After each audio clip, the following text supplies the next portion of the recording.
Data center sekarang naik merata dekat Malaysia. Johor, Cyberjaya semua belum bertarik pelabur global.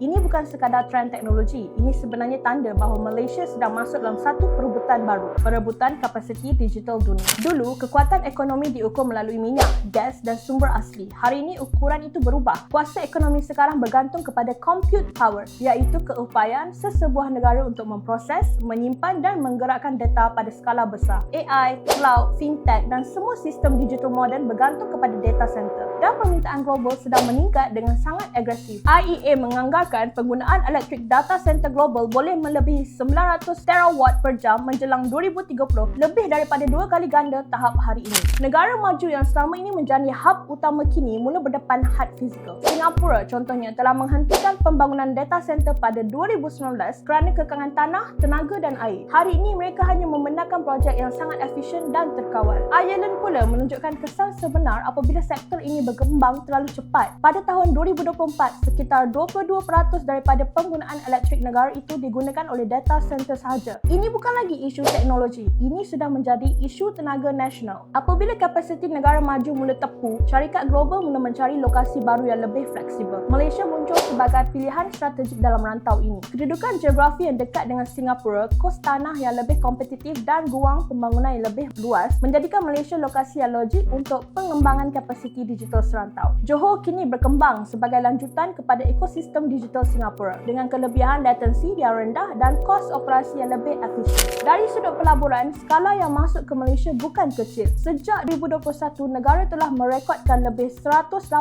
bilion ringgit pelaburan dalam sektor data center dan cloud. Pasaran pula diunjurkan berkembang daripada sekitar USD 4 bilion kepada lebih USD 13 bilion menjelang 2030 dengan kadar pertumbuhan melebihi 22% tahun. Dari sudut serantau, Malaysia mencatatkan kapasiti tahunan sekitar 429 megawatt, jauh mengatasi Indonesia dan Thailand dalam tempoh yang sama. Ini menunjukkan Malaysia bukan sekadar menerima limpahan tetapi sedang muncul sebagai pemain utama di ASEAN. Namun, kelebihan sebenar bukan terletak pada jumlah bangunan atau kapasiti semata-mata. Nilai sebenar berada pada sejauh mana negara mampu menangkap rantaian nilai digital. Di sinilah peranan MOSTI menjadi kritikal. MOSTI memacu pembangunan ekosistem teknologi melalui fokus kepada AI, inovasi digital dan pembangunan bakat berkemahiran tinggi. Penubuhan National AI Office pada tahun 2024 menjadi antara langkah penting untuk menyelaras dasar pembangunan dan tadbir urus teknologi AI di Malaysia. Pendekatan ini memastikan Malaysia tidak hanya menyediakan infrastruktur tetapi juga membina keupayaan untuk mencipta nilai dalam ekonomi digital. Dalam masa yang sama, cabaran yang datang juga berskala besar. Unjuran menunjukkan pembangunan data center di Malaysia boleh mencecah sekurang-kurangnya 4.7 gigawatt dalam tempoh 10 tahun akan datang. Ini membawa implikasi langsung kepada penggunaan tenaga, tekanan kepada grid elektrik dan keperluan kepada sumber air. Pengurusan tenaga, penggunaan tenaga boleh diperbarui dan kecekapan operasi menjadi faktor kritikal dalam memastikan pertumbuhan ini kekal mampan. Aspek yang paling menentukan dalam jangka panjang ialah bakat. Pelaburan yang masuk telah mewujudkan ribuan pekerja berkemahiran tinggi termasuk jurutera, data scientist dan pakar keselamatan cyber. Namun, keperluan sebenar jauh lebih besar daripada jumlah yang ada hari ini. Keupayaan Malaysia untuk melatih dan mengekalkan tenaga mahir akan menentukan sama ada negara ini mampu naik dalam rantaian nilai atau kekal sebagai operator infrastruktur.